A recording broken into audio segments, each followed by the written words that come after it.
My mother stole my credit card to fund my deadbeat brother's lifestyle, so I evicted her and gave the property to strangers. Original post. I always genuinely believed that if you treated your family right, if you poured your blood, sweat, and tears into making their lives easier, they would treat you the same way in return. I thought love was reciprocal.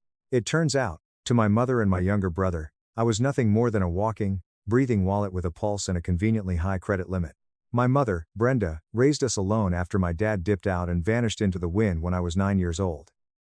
She worked 2 grueling jobs, often coming home smelling like cheap diner coffee and industrial floor cleaner, and she carried herself like a martyr.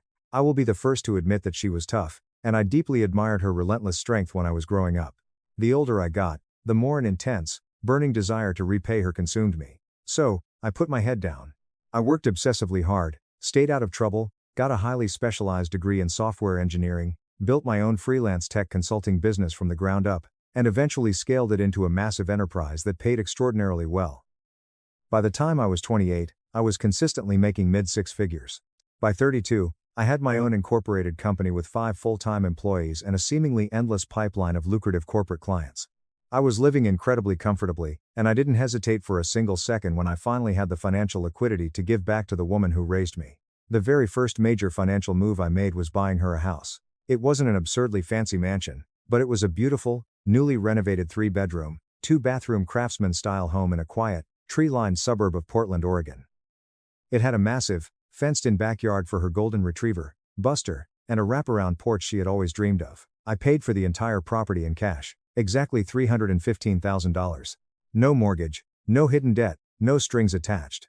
I simply walked into her cramped apartment, handed her the freshly cut keys, and told her that she would never have to worry about paying a landlord ever again. She broke down sobbing in that exact moment, clutching my face and telling me I was her absolute angel, her rock, her savior, and like a naive fool, I completely believed her. A year after that, I officially retired her. I told her to march into her retail job, hand in her 2 weeks' notice, and just relax for the rest of her life. She was 61 years old. Her knees were completely shot from decades of standing on unforgiving concrete floors, and she complained bitterly about hating every single second of her job. From that day forward, I made absolutely sure that every single one of her bills was paid on time, completely on autopilot. Utilities, property taxes, comprehensive car insurance, weekly groceries, and even her premium health insurance plan. Every single month, on the first of the month, I quietly deposited a generous allowance directly into her checking account and never missed a single transfer. I even put her on a brand new unlimited phone plan and added her to my family Netflix, Spotify, Hulu, and Amazon Prime accounts. I genuinely thought that was what love in action looked like. That is exactly what family does for each other, right? Then, there is my younger brother, Derek. He is 29 years old and the absolute, polar opposite of me in every conceivable metric. He dropped out of the local community college after barely surviving 2 semesters. He has never managed to hold down a job for longer than 4 months because he always claims his managers are disrespectful or the work is beneath his intelligence. He lived with our mom well into his late 20s, sleeping until 2 in the afternoon, aggressively gaming all night until the sun came up, and constantly racking up expensive speeding tickets and severe bank overdraft fees. Somehow, no matter what catastrophic mess he created, my mother would instantly swoop in and fix it without a second thought. She foolishly co-signed his car loan, which he immediately defaulted on. She paid off his maxed-out credit card debt just this once, at least 7 different times that I know of. And whenever I gently, carefully tried to ask why he never had to face any real-world consequences for his horrendous actions, she always gave me the exact same rehearsed, dismissive answer. He's just going through a tough phase, Marcus. He will grow out of it eventually. You need to be more understanding. That so-called phase, by the way, is still actively happening at age 29. He has never moved out. He is still living entirely off her credit cards, which are secretly funded by my money. He still absolutely refuses to work. He still has a million pathetic excuses.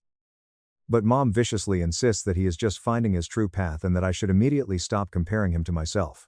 As if that was ever the actual point of my concern. The tragic thing is, I never really pushed the issue. I kept my mouth shut. I kept showing up to family events. I kept silently paying the massive bills. I kept playing the role of the dutiful, perfect son because I desperately didn't want to be perceived as petty, jealous, or controlling. I just wanted family peace. But deep down in the darkest corners of my mind, I think I always secretly hoped that she would eventually see the massive, glaring difference between us. I hoped that one day, she would pull me aside, look me dead in the eyes, and say, "Marcus, thank you so much for absolutely everything. I am so incredibly proud of the man you have become."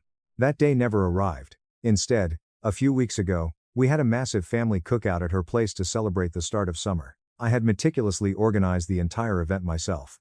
I paid over $800 for premium barbecue catering, bought the brand new, $1,200 navy blue wicker patio furniture set she had explicitly said she wanted, and even hired a professional landscaping crew to come mow, edge, and fertilize the lawn that very morning so everything looked absolutely pristine for our relatives. Everyone came. Aunts, uncles, distant cousins, and a few of Derek's deadbeat friends, who conveniently showed up just in exact time to eat the expensive food and drink my expensive beer. I honestly didn't mind at first. I was in a genuinely great mood, just happy to see the whole family together and enjoying the beautiful weather. At one specific point in the late afternoon, I was standing quietly on the wooden deck with a cold beer in my hand, casually chatting with my cousin Chloe about her new job, when I suddenly heard my own name being mentioned from the middle of the backyard. I slowly turned my head and saw my mother standing right by the massive stainless steel grill, laughing hysterically with a large group of our closest relatives. "Marcus gives us nothing but absolute headaches," she said, her voice obnoxiously loud enough for at least a dozen people to hear clearly. I honestly wish he was so much more like Derek. For a split second, my brain completely short-circuited. I thought I had misheard her over the sound of the music. But then, she repeated it, shaking her head dramatically like I was some massive, exhausting burden she had been dragging behind her for decades. "Derek never complains about anything. He just goes with the flow and makes me smile. Marcus always has to make everything so incredibly serious and stressful." There was this agonizing, suspended pause, like the entire backyard took a collective, uncomfortable breath, and then, inexplicably, everyone laughed. Even Derek, who was lazily leaning against the wooden fence with his arms crossed, was smirking like he was soaking in the ultimate victory. I don't even know how to properly describe what I felt in that exact moment. Pure, burning embarrassment, sure. But mostly, I just felt entirely hollowed out. It felt like something deep inside my chest physically cracked open, and every ounce of love, obligation, and respect I had for that woman completely spilled out into the dirt. All those years of incredibly stressful late-night bank transfers, canceled personal vacations, panic attacks, and severe stress migraines from overworking just to make absolutely sure she was financially secure. All of it was instantly erased with one careless, cruel comment and a chorus of cheap chuckles. I didn't scream. I didn't throw my drink. I didn't say a single word in that moment. I simply forced a completely dead smile, took a slow sip of my beer, turned around, and walked back inside the air-conditioned house. I desperately needed a second to breathe. Maybe much more than a second. I stood completely frozen in the middle of her kitchen, staring blankly at the stainless steel refrigerator I had bought her, listening to the raucous laughter from outside grow even louder. And for the very first time in my entire 32 years of existence, I asked myself a question I had never dared to entertain before: what in the actual hell am I doing all of this for? Not even 5 minutes later, Derek casually strolled into the kitchen to grab another loaded plate of food.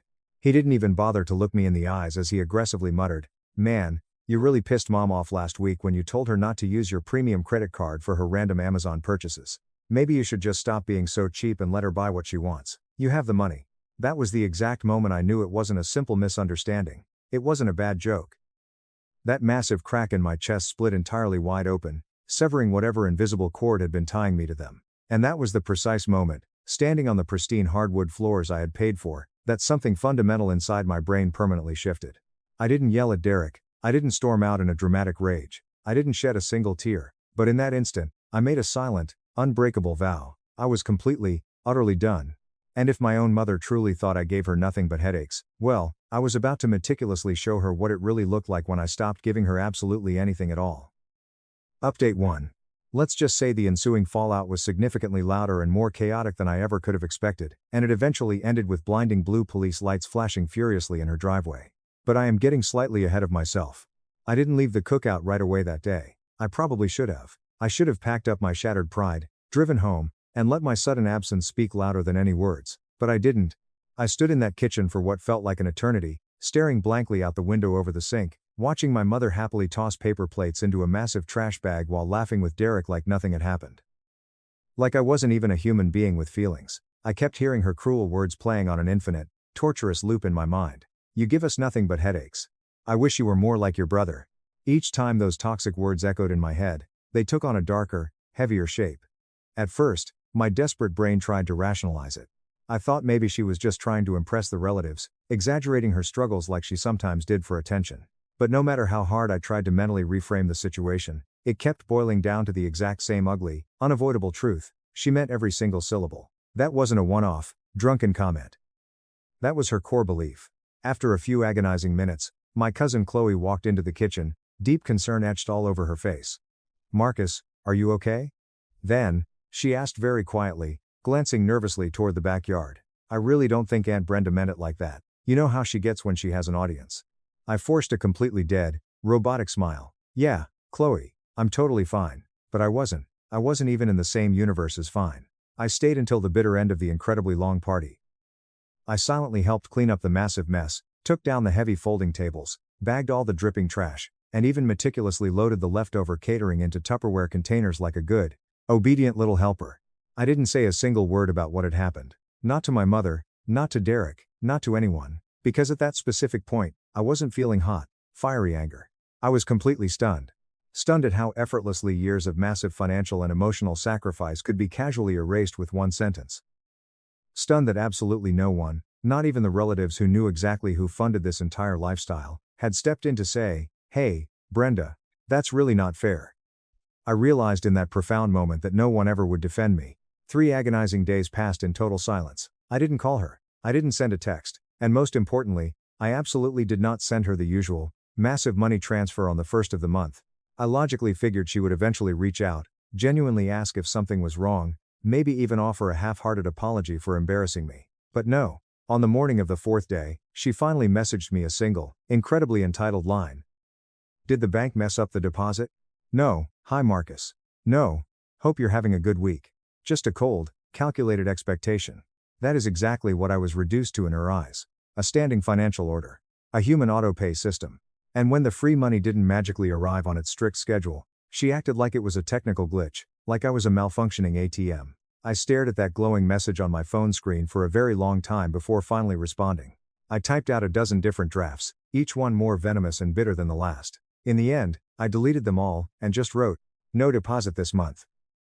We need to have a serious talk first." She didn't reply. A full 24 hours passed in dead silence. Then, on the evening of the 5th day, Derek actually called me, which was an incredibly rare occurrence.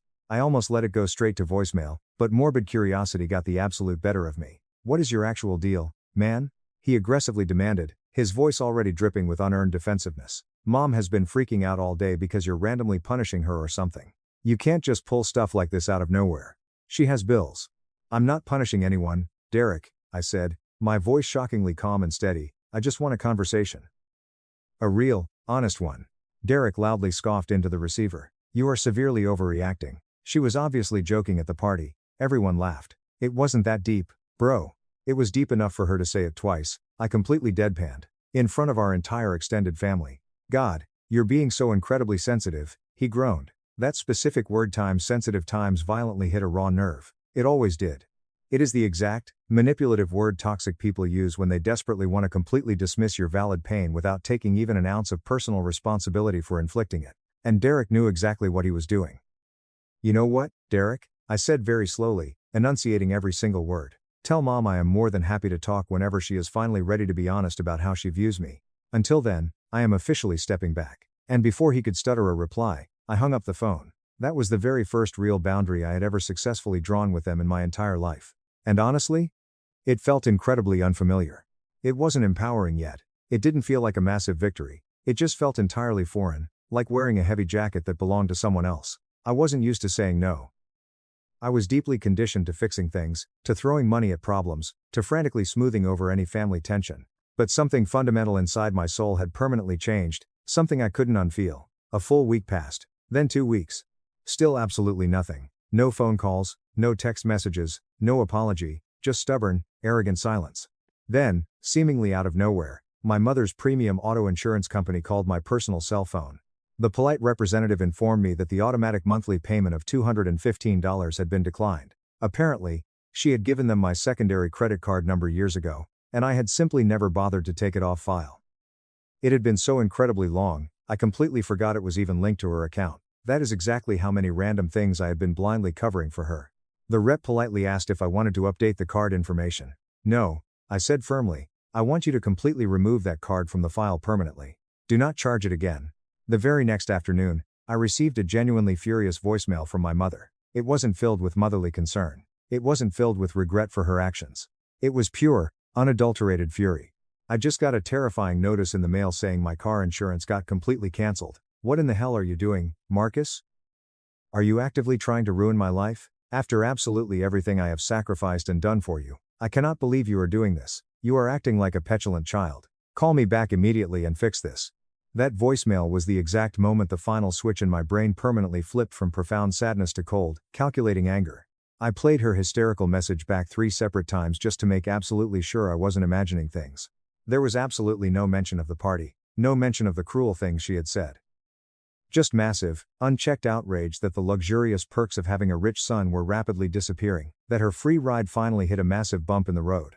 I finally replied with a single, devastating text message. If I am nothing but a massive headache to you, I will completely stop being one from now on. Take care of your own bills, Brenda. She didn't respond to that text, but Derek absolutely did. He aggressively texted me that very night in full-on attack mode. He sent literal paragraphs of wild accusations, screaming through the screen that I was cruelly abandoning our mother, that I was a narcissistic, selfish prick, that I only ever helped her financially so I could feel vastly superior to him, that she had been hysterically crying all day because of my cruelty, and that I was maliciously taking away her stability just to desperately prove a point. And honestly, maybe a tiny part of that last line was actually true, maybe I was trying to prove a point. But it wasn't about petty revenge, not yet, anyway, it was about absolute clarity. I deeply wanted them to finally feel exactly what it was like when the massive, expensive support system they totally took for granted suddenly stopped being automatic. I wanted them to experience life when the person they actively ignored and insulted finally started acting like his own life mattered. That sudden clarity did not sit well with the rest of the family. Over the next few days, I started getting an onslaught of calls from extended family members, aunts, uncles, and even distant cousins I barely spoke to once a year. All of them aggressively telling me that I was severely hurting my mother, that she was worried sick about my mental health, that she couldn't sleep at night, that she was just a poor old woman trying her absolute best, and that she absolutely didn't deserve this kind of horrific treatment from her golden child. Golden child. That was an absolute laugh. If they only knew the terrifying reality of the situation, it all finally came to a massive, explosive head about a month later. I desperately needed some old financial documents and a few boxes of childhood memorabilia I had left up in the attic of the house years ago. I didn't want to go inside, but a huge part of me needed absolute closure. I drove over and knocked loudly on the front door. No answer. I knocked again. Nothing. So, I used my spare key and unlocked the deadbolt. I logically figured she might be out running errands. What I found when I walked into the house made my heart completely sink into my stomach. The beautiful house I had bought was an absolute, unmitigated disaster zone. Massive piles of rotting dishes were stacked precariously in the sink. The kitchen trash was violently overflowing onto the hardwood. The expensive stainless fridge was covered in sticky fingerprints and nearly empty. It looked like absolutely no one had bothered to clean a single surface in over a month. I slowly walked through the living room and saw Derek completely passed out on the expensive sectional sofa, a PlayStation controller loosely held in his hand, with at least a dozen empty Red Bull cans and crumpled fast food wrappers scattered all around him on the floor. He groggily woke up when he heard me pull the heavy attic stairs down. "Yo, what the hell are you doing here?" he aggressively mumbled, sitting up and violently rubbing his bloodshot eyes. "You can't just barge in like that." "It is literally my house," I said flatly, staring at the disgusting stain on the rug beneath him. He completely froze for a second, his brain desperately trying to process my words. "You gave this house to Mom." "No, Derek. I bought it for her to live in. That is legally not the same thing," I stated, my voice completely devoid of emotion. He fiercely glared at me, standing up. "You are really pulling this technical bullshit now, after all these years?" "I am not pulling anything. I am grabbing my personal boxes and I am leaving." As I hauled the first heavy cardboard box down the wooden stairs, I clearly heard him mutter under his breath, "This is exactly why literally nobody in this family likes you." I stopped dead, mid-step. The air in the room felt instantly freezing. "What did you just say to me?" He aggressively stepped forward, crossing his arms, trying to physically intimidate me. "You think you are so much better than everyone else just because you have a fancy company and money? You're not. You're a miserable control freak. That is literally all you have ever been." I felt my chest painfully tighten, but the anger completely overtook the sadness. "You have been living in this house for entirely free, eating the expensive groceries I bought, gaming all damn day while Mom frantically covers up your pathetic mistakes with my money. And I am the problem here? She loves me because I don't constantly throw my money in her face to control her," he screamed. I laughed, a harsh, bitter sound that echoed in the filthy living room. "No, Derek. She loves you because you do absolutely nothing. Because you never, ever challenge her toxic behavior. Because you happily let her believe all her own delusions.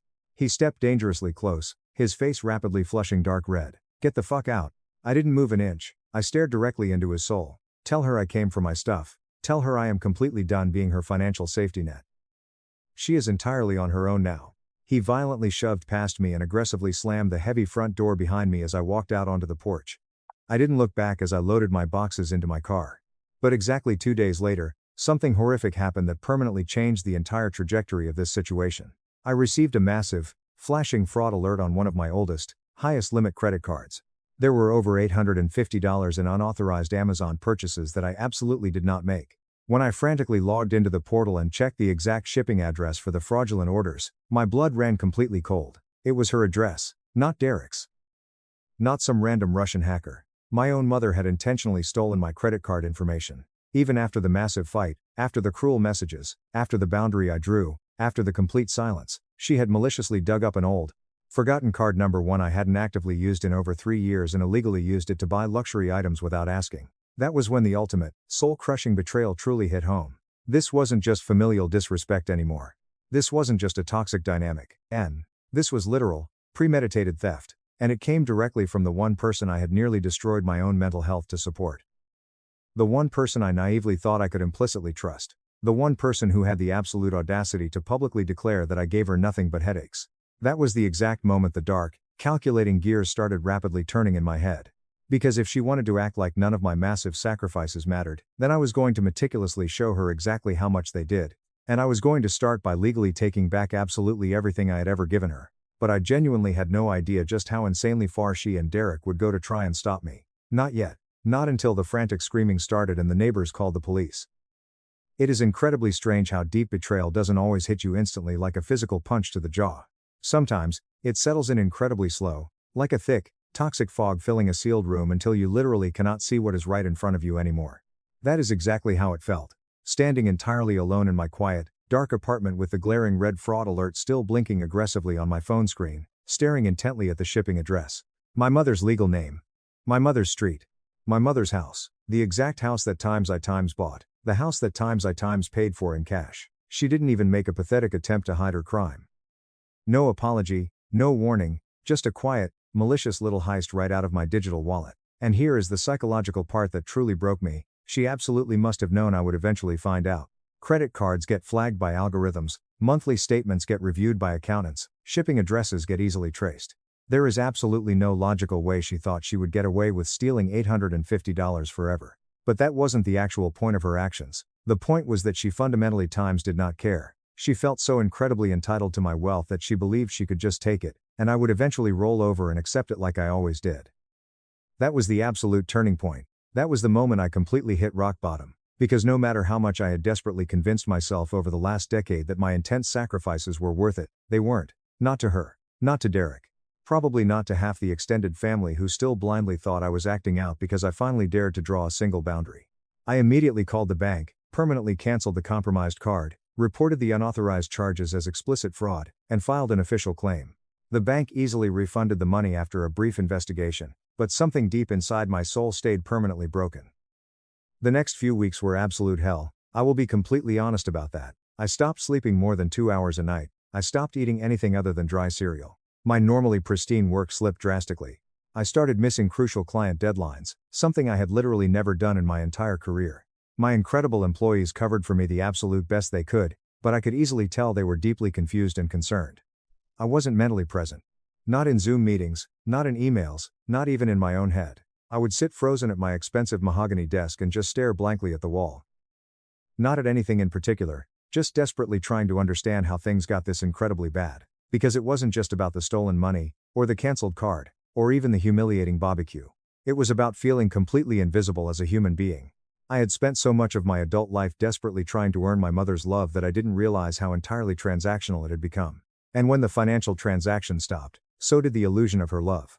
That devastating realization cut deeper than any knife ever could. For a solid month, I rapidly spiraled. I didn't go out with friends, I didn't return casual texts, I completely ignored incoming calls. My normally spotless luxury apartment turned into an absolute disaster zone. Empty, rotting takeout containers covered the kitchen island, dirty laundry piled up in massive mounds, and unopened mail stacked dangerously high on the counter. I had always proudly thought of myself as the put-together one, the hyper-stable one, the one who never, ever let things fall apart. But now I was a complete wreck, and still, not one single phone call from my mother. Not even a fake, manipulative, "How are you?" Just dead, punishing silence. Derek aggressively texted me exactly once during that dark time.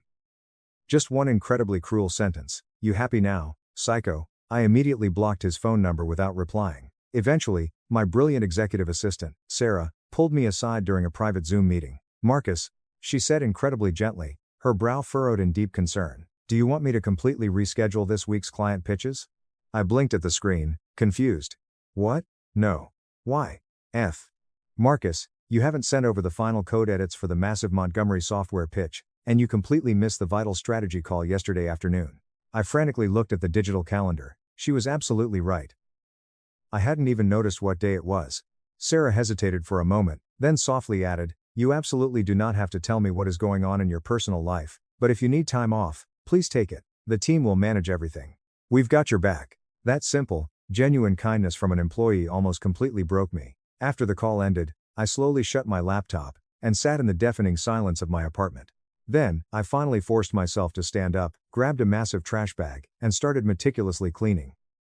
Slowly, like my body was painfully waking up from a decade-long coma, I aggressively scrubbed the dishes, took out the recycling, and ran 3 heavy loads of laundry. It wasn't much, but it was a necessary start. Later that exact night, I went for a very long walk. It was freezing outside. The kind of biting, sharp cold that physically stings your cheeks and violently clears your foggy head. I left my cell phone on the counter at home. No music, no podcasts, no digital distractions. Just me, my white breath pluming in the freezing air, and the rhythmic sound of my shoes hitting the wet pavement. That walk turned into a nightly habit. Every single night I walked a little further, thought a little clearer, and somewhere in the middle of all that physical movement, something monumental started to shift in my brain. I began aggressively writing again. Not writing complex code for corporate clients, but writing for my own sanity. Nothing fancy, just a cheap leather notebook and a black pen. I wrote down absolutely everything I was feeling. The profound betrayal, the boiling anger, the countless years I had completely lost trying to be enough for a woman who only saw my bank account. And as I wrote page after page, I started to finally see the horrifying patterns I hadn't noticed before. I clearly saw how I had constantly made myself incredibly small just to keep the fragile family peace. How I had silently tolerated cruel insults disguised as jokes. How I had completely convinced myself that giving them endless amounts of money would eventually buy me basic human respect. And absolutely worst of all, how I had never once asked for a single thing in return, not even basic human decency. That horrifying realization hit me like a massive, unstoppable freight train.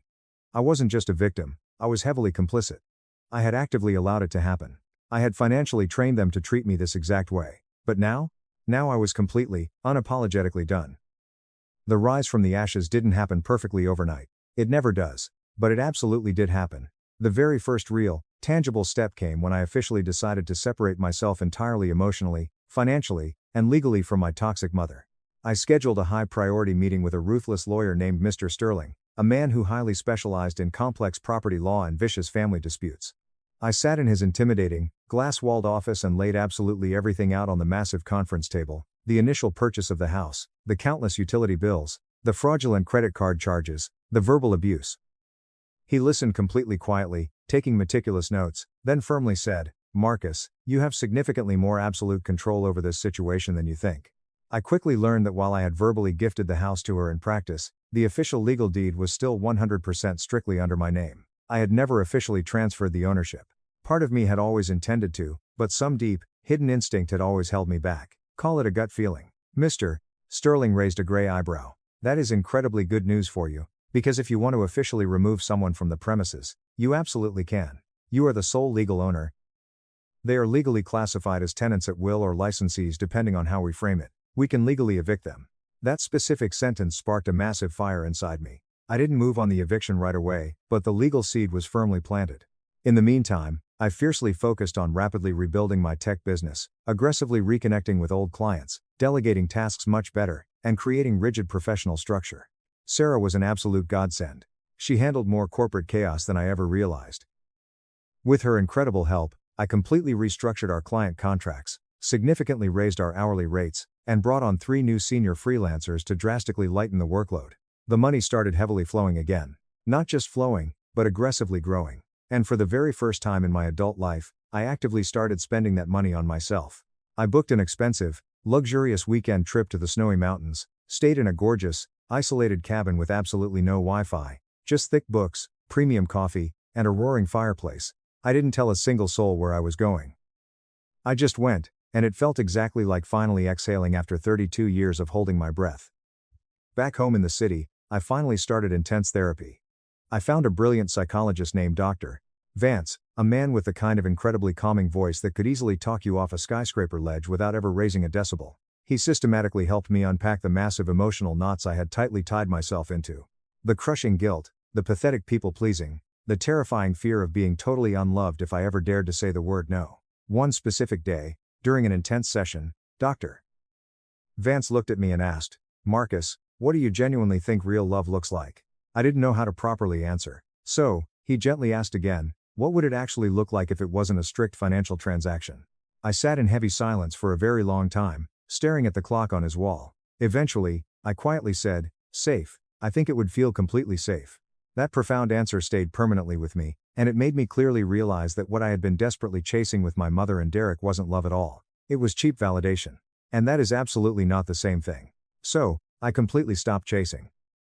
I didn't tell them a single word about the therapy, or the massive legal consult, or the huge new business wins. I didn't post anything on social media. I didn't call.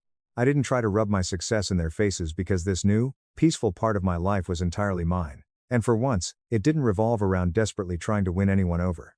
Then, one rainy Tuesday morning, weeks after that fraudulent Amazon charge, I received a thick envelope in the mail. There was no return address, just my legal name angrily scrawled in handwriting I instantly recognized. It was a massive, 4-page handwritten letter from my mother. It didn't start with, "I am so sorry." It didn't start with, "I really miss you." It started with pure, unadulterated blame. "I genuinely do not know why you are maliciously doing this to me." The toxic letter rambled on, aggressively stating that she was financially struggling, that the house desperately needed expensive repairs, that Derek had been heroically doing his absolute best, but things were completely falling apart, that she felt totally abandoned, and that she never, ever thought I would be the kind of cruel monster to turn my back on my own flesh and blood. At the very bottom of the last page, she wrote the sentence that sealed her fate. "I gave you life, Marcus. The absolute least you could do is make it financially easier for me to live it." That horrific sentence stuck with me for days. Not because it was remotely true, but because it explicitly revealed absolutely everything I needed to know. She truly didn't see me as a human being. She saw me as a basic utility, a tool to be used until it broke. And that was the absolute final confirmation my brain needed. I calmly folded the letter, tucked it safely into a manila legal folder, and placed it securely in my desk drawer. I wasn't going to rage. I wasn't going to scream. I wasn't going to aggressively throw things. No. I was going to do the one specific thing that absolutely terrified them the most. I was going to take back total control. And I already knew exactly how I was going to start, by legally serving an official, court-backed eviction notice. But right before I could execute that plan, something massive happened that shook absolutely everything loose. Something that instantly took the entire situation from a quiet, sad family drama to a highly explosive public disaster. And it started with an incredibly panicked phone call from a neighbor, a sweet older woman named Mrs. Gable. Update 2. I hadn't heard a single word from Mrs. Gable in well over a year, but the frantic voicemail she left on my phone chilled me to the absolute bone. "Marcus, honey, I genuinely don't know how to say this, but there are 4 police cruisers currently parked in your driveway with their lights flashing." When I saw her name flash on my screen as she called back, I almost didn't answer. She was my mother's immediate next-door neighbor, the incredibly observant kind that always noticed when someone parked a little too close to the fire hydrant or let their grass grow half an inch too long. But she was always incredibly nice to me. She used to bring over warm apple pies during the holidays back when I still visited. She even gave me a beautiful, handwritten thank you card the very week I initially surprised my mom with the house, saying it was so incredibly nice to see a successful young man taking such good care of his aging mother. So, when I picked up the phone and heard her trembling voice say, "Marcus, the cops are surrounding the house," my entire body froze. "What exactly happened, Mrs. Gable?" I asked, my heart instantly pounding against my ribs. "I am really not sure, dear. They pulled up about 15 minutes ago. Incredibly loud knocking, shining bright flashlights in all the windows. It looked like they were aggressively trying to talk to your brother, Derek. He absolutely wouldn't open the front door at first. They had to threaten to break it down." My mouth went completely dry. "Did someone call them? Did you call them?" No, I absolutely didn't call them. But something really bad is going on over there, Marcus. And listen, I probably shouldn't say this, but Derek has been having some incredibly sketchy, Dangerous looking people over lately. Lots of loud noise at night. Screaming and arguing in the yard. I've seen strange cars I've never seen before, staying for just 10 or 15 minutes, in and out. It looks like, well, you know. That statement stopped me completely cold. I hadn't set a single foot near that property in almost 2 full months. I hadn't even driven past the neighborhood. I had emotionally detached myself so incredibly hard that it almost didn't feel like my house anymore. But now, with literal armed police officers standing on my porch dealing with whatever illegal mess Derek was running, it suddenly was my times house again in every single legal sense. If he was dealing drugs or running a trap house out of my property, I could be legally liable. I deeply appreciate the call, Mrs. Gable, I said, my voice eerily calm. I will handle this immediately. I hung up the phone and just sat in the dark. That was the exact moment absolutely everything crystallized in my mind. The years of quiet, pathetic tolerance, the slow, agonizing unraveling of my mental health. The disgusting way my massive generosity had been twisted, abused, and violently weaponized against me. All of it came into hyper-sharp focus, bitter and cold like a winter wind across an open wound. And I knew right then that the time for any hesitation or mercy was entirely over. I wasn't going to ask nicely anymore. I wasn't going to patiently wait for them to miraculously find their non-existent conscience. I was going to legally take absolutely everything back. And this time, I was going to do it my exact way. That very night, I drove over to the neighborhood. It was almost midnight by the time I quietly pulled up and parked halfway down the dark street from the house. I didn't want to be seen. Not yet. I sat completely still in my car for 20 minutes, the engine off, just watching. The house looked incredibly dark and sinister. Only the faint, erratic flicker of a massive TV screen lit the living room window. I didn't approach the door. I wasn't there to start a physical fight. I was there to gather vital legal information. And sure enough, even in the dead silence of the night, things did not look right at all. There was a strange, beat-up car parked aggressively over the curb in the driveway. Not Derek's car, not Mom's SUV, some rusting sedan with heavily tinted windows and a missing hubcap. I carefully wrote down the exact license plate number. Then, I quietly stepped out and took a few high-resolution pictures from the public sidewalk. Nothing illegal, just enough to document the horrific exterior condition of the property. The massive piles of trash overflowing the bins, the broken porch light, the completely overgrown grass, it looked entirely abandoned. Or much worse, like the beautiful house was rapidly starting to rot from the inside out. I drove straight home and immediately pulled out the original legal deed from my fireproof safe, still 100% in my name. No legal transfer, no cosigner, no hidden clauses. I was the absolute sole owner. That was absolutely all the ammunition I needed to proceed. The next morning, I made a strict, uncompromising list. 1. Consult Mr. Sterling immediately. 2. Draft and file the formal, 30-day legal eviction paperwork.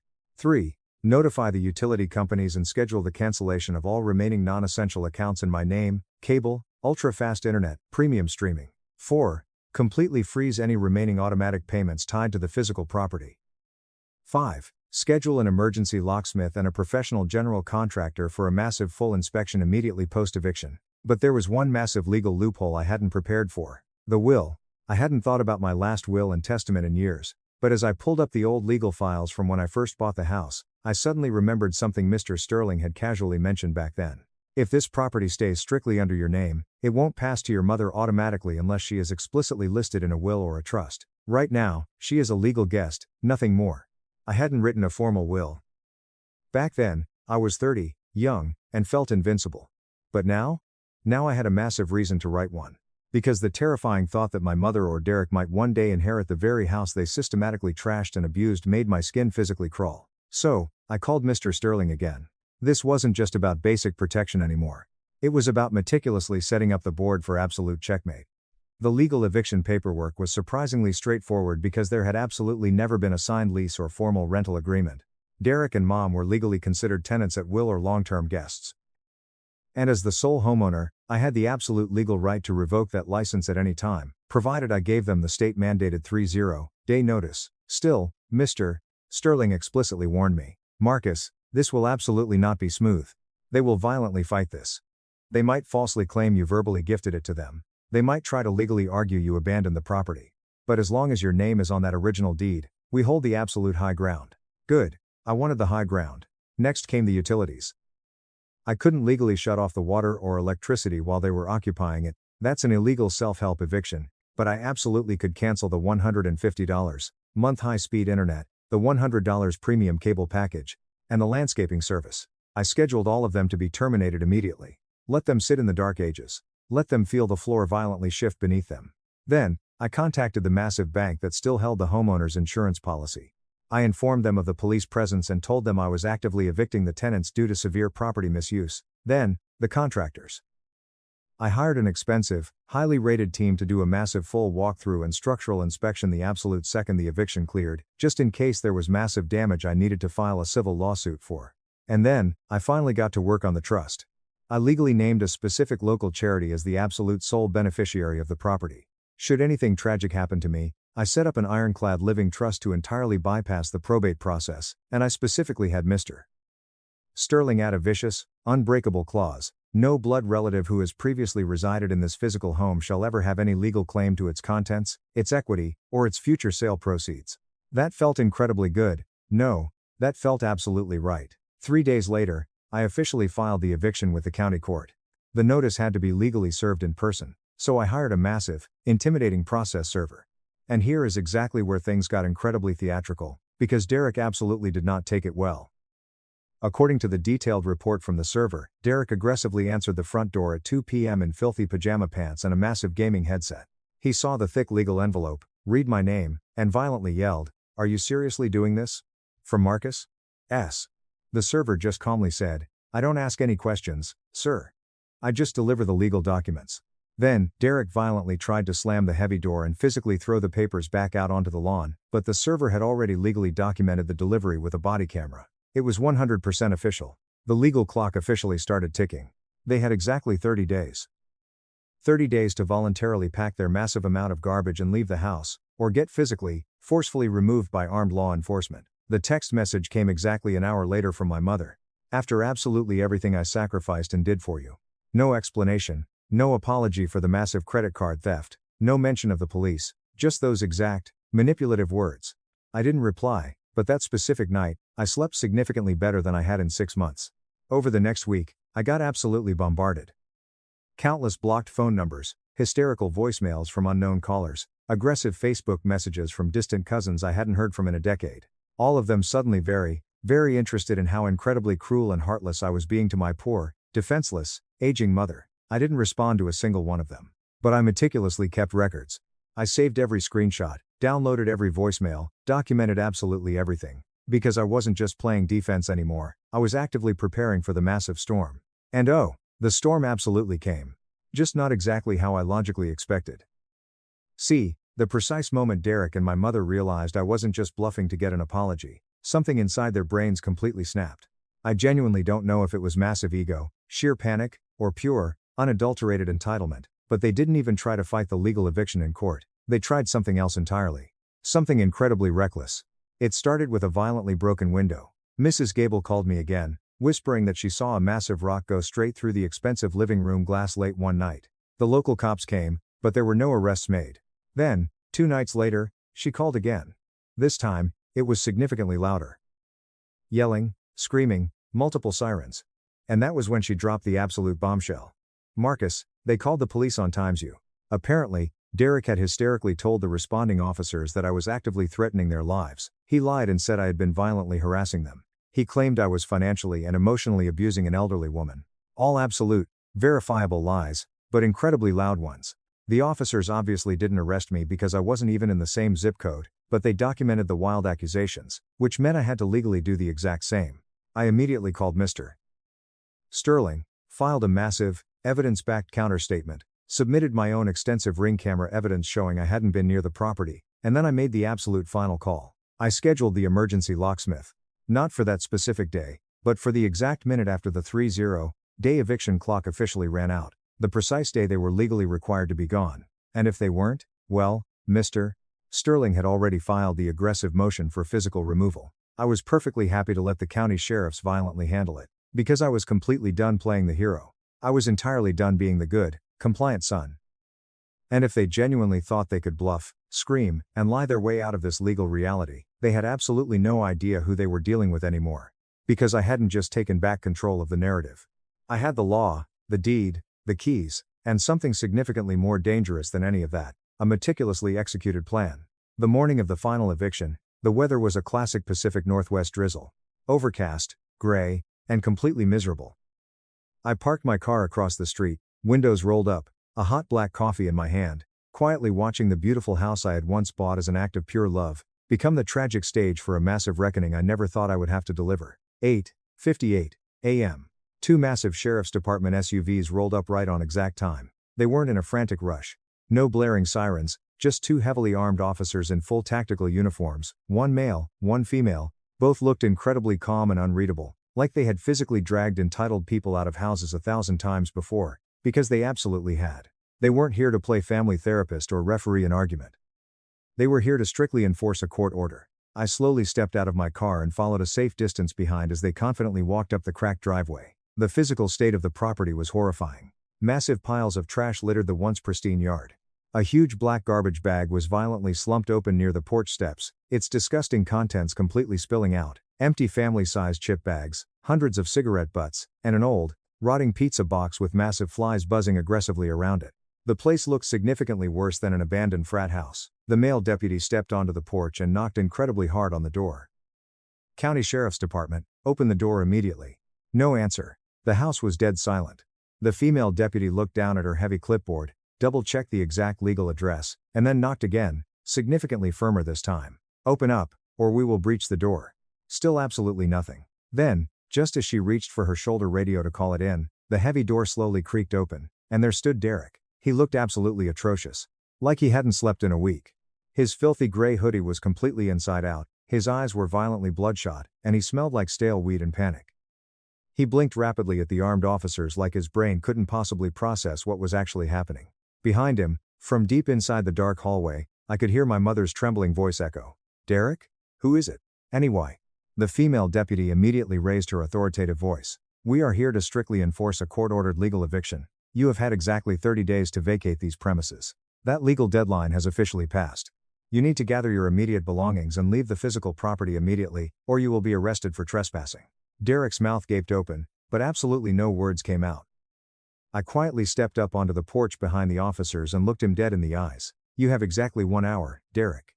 He looked over the male deputy's broad shoulder and finally saw me standing there. His face instantly twisted into pure, unadulterated hatred. "This is incredibly low, Marcus, even for a sociopath like you."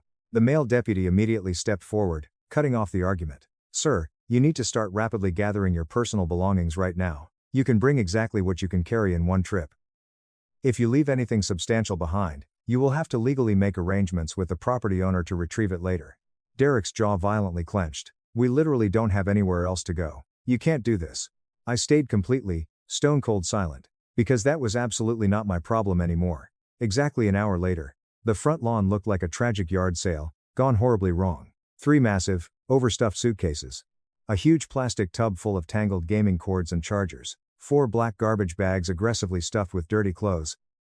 And one massive, 6.5-inch flat-screen OLED TV that Derek clearly thought he could just take with him, even though I had bought it with my own money 2 years ago. He violently fought the absolute hardest over that specific TV. "Come on, man," he desperately pleaded, sweating profusely in the cold drizzle. "You don't even use this. Just let me take it." I slowly shook my head. "You don't live here anymore, Derek. Put it down." He aggressively muttered something under his breath, something that heavily included the words ungrateful and prick, but he didn't push it any further. Not with 2 armed deputies standing 3 feet away with their hands resting near their belts. Mom came out next. She was dramatically holding her expensive leather purse like it weighed 100 pounds. She didn't look at me, not even a single glance. She just stood frozen on the wet porch, her jaw impossibly tight, her eyes red and puffy, desperately waiting for someone, anyone, to offer her a shred of sympathy. Absolutely no one did. Finally, the female deputy handed me the official legal clearance form. "The premises are officially clear, sir. They are out. It is 100% yours." Then. I nodded respectfully. "Thank you, officers." They got into their cruisers and left, and I stood entirely alone on the wet porch, the brand new keys from the locksmith heavy in my hand. I didn't say a single parting word to my mother or Derek as they aggressively shoved their trash bags into Derek's rusted car. I didn't gloat, I didn't smile. I simply turned around, unlocked the new deadbolt, and walked into my house. The horrific smell violently hit me first. It was a putrid mix of rotting food, damp, dirty laundry, and something vaguely chemical, like spilled rubbing alcohol mixed with cheap dollar store cleaner. I physically held my breath and stepped deeper inside. The living room was completely trashed. The expensive sofa cushions were deeply stained with unknown substances. The beautiful wooden coffee table was entirely covered in cigarette ash and sticky soda residue. Someone had bizarrely drawn on the pristine drywall in what looked like thick, black permanent marker paranoid, chaotic sketches of video game characters and random words. The expensive hallway carpet had dozens of deep cigarette burns melted into the fibers. In the kitchen, the massive fridge was completely empty except for a rotting, half-eaten rotisserie chicken and a single jar of pickles. There were greasy pizza boxes stacked dangerously high on the expensive gas stove like someone had been using them as actual plates. Then I walked into my old master bedroom, the massive room I had generously given to my mother. The walls were completely covered in hundreds of yellow sticky notes. Quotes, rambling Bible verses, and deeply paranoid, victim mentality notes like, "He is trying to take it all from me," and, "My own son, deeply betrayed me." I felt absolutely sick to my stomach. I closed the door and walked out to the backyard. I found the expensive $800 grill completely rusted out, full of half-burnt foil trays. There was a huge stack of violently broken lawn chairs, and a massive pile of cigarette butts intentionally arranged in the shape of a crude smiley face on the patio. It was an absolute circus of disrespect, but it was officially my circus now. I spent the next 3 weeks aggressively gutting the entire place. I didn't even try to salvage anything. I hired an expensive, hazmat-level crew to do a massive deep clean. I paid contractors to repaint every single wall in a calming sage green, rip out every inch of the ruined carpet, install brand new, highly durable hardwood floors, and completely replace all the damaged bathroom fixtures. I explicitly told them I wanted the whole place chemically disinfected from top to bottom. I absolutely did not care about the massive $25,000 cost. And when they were finally done, it looked spectacular. Brand new. Fresh paint, highly polished floors, clean, breathable air. The house looked like it had been desperately waiting all along to be rescued from them. And for the very first time since I originally bought it, it actually felt like it was mine. But I didn't sell it. I didn't rent it out to some random tech bros, either. I turned it into something significantly better. I turned it into a fully funded transitional home for foster kids aging out of the broken system. I partnered heavily with a massive local nonprofit organization in Portland that specifically specializes in helping 1-8-year-olds who legally age out of foster care but have absolutely nowhere safe to go. These are kids who have suffered real trauma, who desperately need short-term, stable housing while they actively look for jobs, apply for apartments, and enroll in community college. I legally donated the total use of the house to their incredible program, but I strictly kept the actual property ownership under a massive, ironclad foundation I created with Mr. Sterling. That specific way, the house could never, ever be sold, never be legally claimed by any family member, and never be touched by anyone except the charitable organization I deeply trusted. When the final massive stack of legal paperwork was officially signed, I stood on the beautiful wraparound porch one last time, and I genuinely smiled. Because I had finally accomplished exactly what I set out to do from the very beginning, I provided a safe, beautiful home for someone who actually deserved it. As for my mother and Derek, they actually tried to sue me. Well, my mother tried to sue me. She filed a completely ridiculous, desperate claim in small claims court, aggressively stating that I had illegally evicted her and basically stolen her house. She legally claimed it was a binding verbal gift and said I had explicitly promised it to her in front of multiple witnesses. Her so-called witnesses were 2 distant cousins who hadn't even been in the same state during the cookout. The exhausted judge completely dismissed the frivolous case in under 10 minutes. Mr. Sterling didn't even have to speak a single word in my defense. Derek completely disappeared from the radar for a long while after that humiliating defeat. Mrs. Gable eventually told me that he crashed on a random friend's couch for a few miserable weeks, then literally tried living out of his rusting car. At some point, the car got legally repossessed by the bank because he hadn't made a payment in 6 months. My mother was forced to move into a cramped, 1-bedroom apartment with her older sister. They are reportedly not speaking to each other anymore because they constantly fight over money. Apparently, my Aunt Helen brutally told her, "Brenda, you violently burned down the only bridge that ever actually tried to hold you up." I honestly don't know for a fact if that quote is true, but I really like the sound of it. It has been exactly 7 months since the eviction. The house is currently full. 3 incredible, hard-working young adults live there right now. 2 girls and 1 guy, each with actual jobs, real goals, and their own safe, clean room for the very first time in their entire lives. The nonprofit organization checks in on them weekly. I quietly stop by sometimes, parking down the street, just to make absolutely sure everything is still peaceful and in place. None of those kids have any idea who I actually am. They don't need to know. This massive undertaking wasn't about getting public recognition or a pat on the back. This was purely about redemption. Not their redemption. Mine. I absolutely lost my mother that terrible day at the BBQ. Or maybe, if I am being completely honest with myself, I never really had her to begin with. But I absolutely found something else in the devastating aftermath. Something infinitely stronger. I found genuine peace. I found a real purpose. And I found out that sometimes, the absolute best revenge isn't just taking back what was maliciously stolen from you. It is taking exactly what they violently tried to ruin, and using it to build something incredibly beautiful. I bought my mother a $315,000 house, and in the absolute end, I gave it to people who actually knew how to live in it with peace and gratitude. Top comments. User 1. The fact that your mother dug up an old credit card to steal $850 from you times after times you had been paying for her entire life is the most narcissistic, entitled thing I have ever read. She literally viewed you as a bank account, not a son. Good on you for setting up that trust. User 2. You burned the only bridge that ever tried to hold you up. Aunt Helen dropping absolute bars. Derek is a classic golden child who will never survive in the real world. Turning the property into a foster home is the ultimate pro-revenge. You gave it to kids who actually appreciate it. User 3. I am a lawyer and I just want to say your legal strategy was absolutely flawless. Keeping the deed in your name saved you years of probate nightmare and equity battles. The clause in the trust preventing any blood relative who lived there from claiming it is a masterclass in petty legal brilliance. Well done, Marcus.